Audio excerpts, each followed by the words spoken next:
रिश्ते, चाहे हम घर में हों, दोस्ती में हों, कामकाजी जगह पर हों, ये हमारे जीवन का अहम पहलू हैं। लेकिन कभी कभी यह समस्या होती है कि हमें ना कहना है, अपनी सीमा स्पष्ट करनी है, अपनी इच्छाओं की रक्षा करनी है। मगर डर रहता है कि कहीं ना कहने से सामने वाला व्यक्ति दुखी न हो जाए, नाराज न हो जाए, रिश्ता टूट न जाए। तो कैसे कहें ना बिना रिश्तों को ठेस पहुंचाए? यह कहानी यही दिखाएगी कैसे 3 अलग अलग किरदारों ने ना कहा, अपनी सीमाएं रखीं और फिर भी रिश्ता बना रहा और मजबूत हुआ। जानते हैं उन 3 किरदारों को। आदित्य एक मेहनती युवा पेशेवर बैंकिंग क्षेत्र में कार्यरत है। वह टीम बैठकों और वरिष्ठ अधिकारियों के अनुरोधों को स्वीकार करता आ रहा है, शायद अधिक ही। नेहा एक स्नेही और समझदार बहन, लेकिन परिवार में दबाव की स्थिति में अक्सर अपनी बात कहने में झिझकती है। राहुल कॉलेज में एक दोस्त जो अपनी प्रेमिका के लिए हर वक्त उपलब्ध रहने की कोशिश करता है, लेकिन कभी कभी अपनी पढ़ाई और समय का संतुलन बिगड़ जाता है। तीनों की अपनी अपनी पृष्ठभूमि है और तीनों को सीखना है कि ना कैसे कहें, ताकि न केवल खुद सम्मानित रहें बल्कि संबंध भी खट्टे न हों। आदित्य बैंक में एक मिड लेवल मैनेजर है।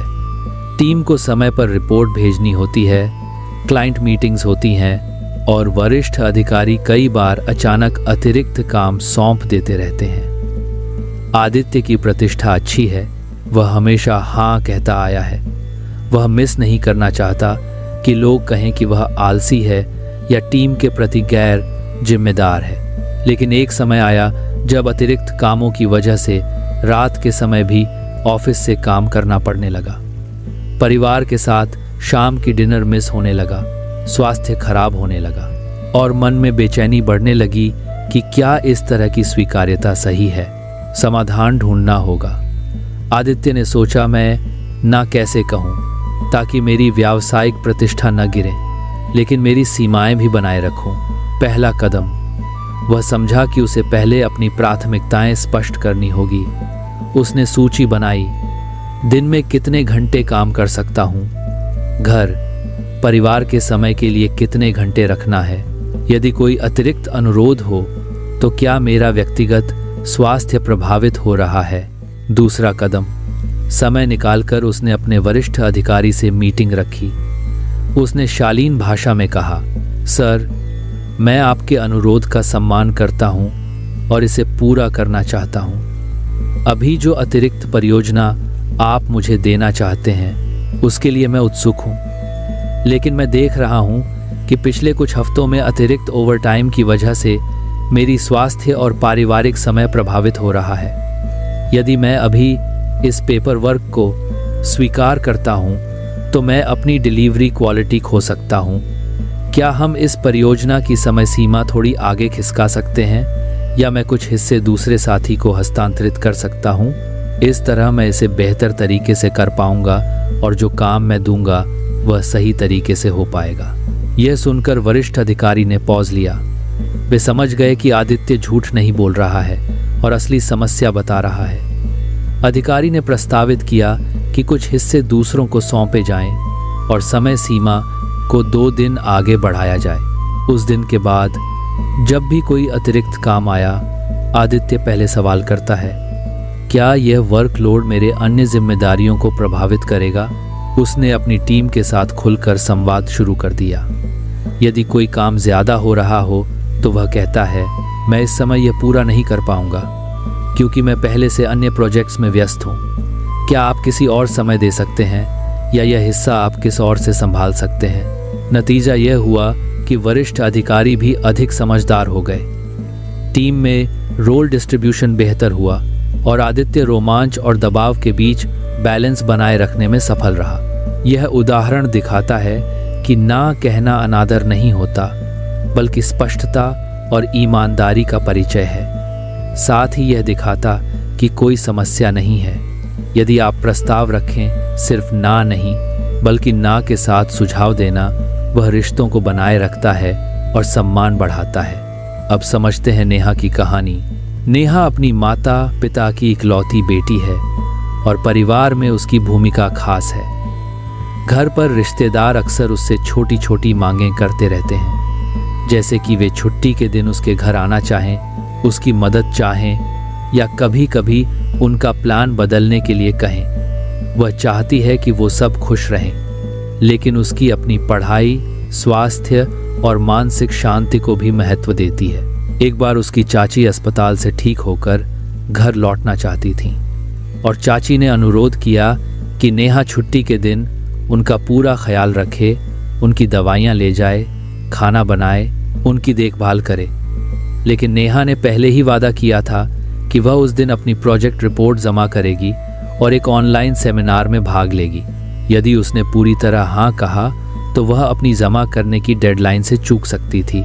साथ ही चाची को अच्छी तरह सेवा न दे पाएगी क्योंकि वह समय से भाग दबाव में रहेगी। नेहा ने सोचा, अगर मैं चाची से मना कर दूंगी या अपनी दूसरी ज़रूरतों का जिक्र करूंगी तो वो दुखी हो सकती हैं या पारिवारिक माहौल खराब हो सकता है। उसने कुछ दिन सोचा और तय किया कि उसे बातचीत का तरीका ढूंढना होगा, ऐसा ना जो आत्मसम्मान भी बनाए रखे और रिश्ते को न तोड़े। नेहा ने चाची को अच्छे से बैठाकर कहा, चाची, मैं आपकी देखभाल करना बिल्कुल चाहती हूँ और यह मेरे लिए बहुत ज़रूरी है कि आप सही से ठीक ठाक रहें।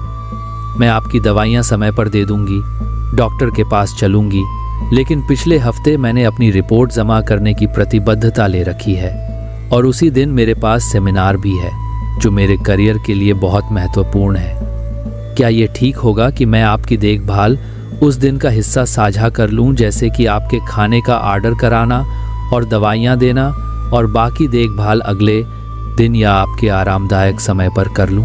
यह प्रस्ताव सुनकर चाची ने पहले कुछ क्षण चुप रही, पर फिर खुलकर बोली, मुझे समझ आ रहा है मेरी बेटी, मुझे नहीं पता था कि तुम इतनी व्यस्त हो। मुझे कोई आपत्ति नहीं है कि तुम अपनी ज़रूरतों को भी पूरा करो। ठीक है, हम देखभाल के कुछ हिस्से दूसरे दिन कर लेंगे और मैं यह जानकर खुश हूँ कि तुम अपनी पढ़ाई भी नहीं छोड़ना चाहती हो। इस तरह नेहा को चाची से बेहतर समझ मिली और रिश्ते में दरार नहीं आई। जो बातें पहले सिर्फ दबाव की तरह लगी थीं, वे साफ साफ हो गईं। नेहा की अपनी जिम्मेदारी पूरी हुई, रिश्तेदारों को भी सहयोग मिला और नेहा ने अपनी पढ़ाई व स्वास्थ्य को भी समय दिया।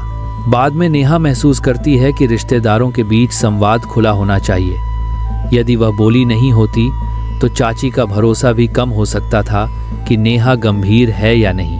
यह दिखाता कि ना का मतलब हमेशा पुराना ना नहीं है, वह एक ऐसा सीमा निर्धारण हो सकता है जो स्वाभाविक, सम्मानजनक और रिश्ते संरक्षणकारी हो।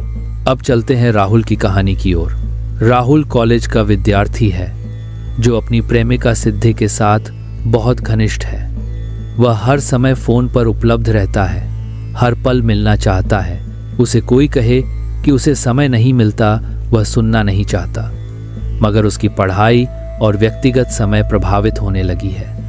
कुछ असाइनमेंट समय पर नहीं पूरे हो पा रहे हैं और मानसिक थकावट हो रही है। वह समझता है कि वह अपनी प्राथमिकताएं व्यवस्थित करना चाहता है, प्रेमिका को टूटने नहीं देना और साथ ही अपनी जिम्मेदारियां भी निभाना। एक दिन उसकी गर्लफ्रेंड सिद्धि ने पूछा, राहुल, आज शाम हो सके तो तुम मुझसे मिलोगे? हम अच्छी फिल्म देखना चाहते हैं। राहुल ने मन ही मन सोचा, हमें मिलना ज़रूर चाहिए, मगर मुझे वो असाइनमेंट अभी पूरा करना है और कल मिड सेमेस्टर टेस्ट भी है।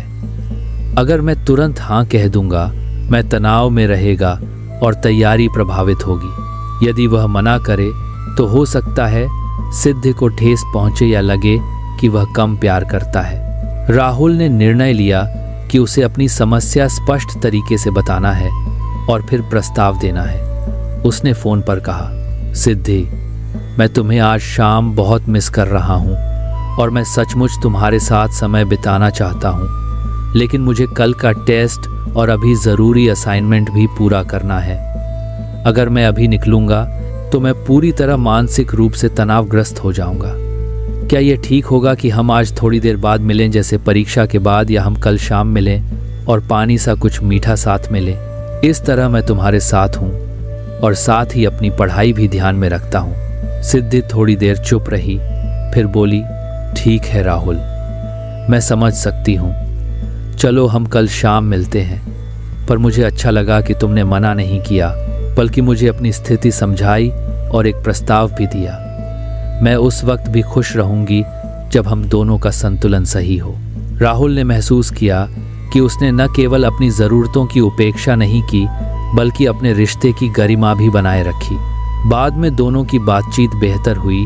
जब भी कभी समय नहीं मिल पा रहा हो, राहुल कहता है, आज थोड़ा फ्री नहीं हूँ, लेकिन कल या इस वक्त चल सकता है क्या? इस तरह रिश्ता खराब नहीं हुआ, बल्कि विश्वास गहरा हुआ कि राहुल अपनी पढ़ाई के प्रति जिम्मेदार है और सिद्धि उसकी प्राथमिकताओं की इज्जत करती है। इन तीनों कहानियों ने ना कहने के 8 सिद्धांतों की ओर इशारा किया है। हम यह सीख सकते हैं कि ना कहना जरूरी हो सकता है, लेकिन तरीका बहुत महत्वपूर्ण है। पहले अपनी प्राथमिकताएं समझें, जैसा कि आदित्य ने किया। आप कितने घंटे काम कर सकते हैं, आपकी ऊर्जा स्तर, आपका व्यक्तिगत समय। जब आप खुद को समझते हैं, तब आप दूसरों को बेहतर समझा सकते हैं। दूसरा, ईमानदार संवाद।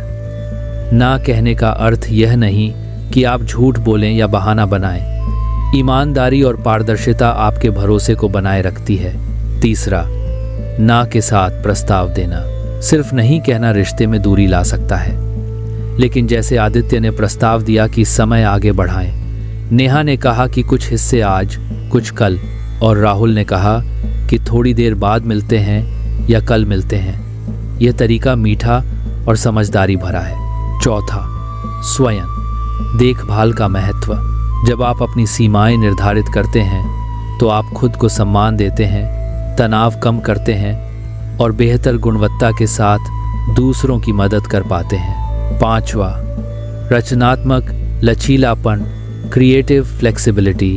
कभी कभी हम सोचते हैं कि हाँ या ना 2 ही विकल्प हैं, लेकिन बेहतर विकल्प यह है कि हम बीच का रास्ता खोजें, समय बदलें, हिस्सों में बांटें, अन्य व्यक्ति की स्थिति समझें और संवाद करें। छठा, संवाद का सही समय और स्थान चुनें। चाची से नेहा की बातचीत में नेहा ने समय लेकर और प्यार से बात की। राहुल ने सीधे फोन पर अपनी स्थिति समझाई। आदित्य ने ऑफिस मीटिंग बुलाकर। सही समय और सम्मानजनक स्वर बहुत महत्वपूर्ण है। सातवां, भावनात्मक मैपिंग, एम्पैथी मैपिंग। जब आप ना कहने से पहले यह सोचते हैं कि सामने वाला व्यक्ति कैसा महसूस कर सकता है, तब आपकी भाषा ज़्यादा कोमल होती है। साथ ही आप देने वाले दृष्टिकोण को समझने की कोशिश करते हैं, ताकि आपका ना व्यक्तिगत हमला ना बने। 8वां, अनुशासन और निरंतरता। यदि आपने एक बार सीमाएं निर्धारित कर दी हैं, अगली बार जब समान स्थिति आए तो आप उसी तरह परियोजनाएं संभालना शुरू कर दें। इससे आपके आसपास के लोग जानेंगे कि आप अपनी सीमाओं का सम्मान करते हैं। अगर ये वीडियो आपको उपयोगी लगा है तो अपने दोस्तों के साथ शेयर करें और इसी तरह के ज्ञानवर्धी वीडियो के लिए दिल की स्टोरीज चैनल को सब्सक्राइब करना न भूलें। धन्यवाद।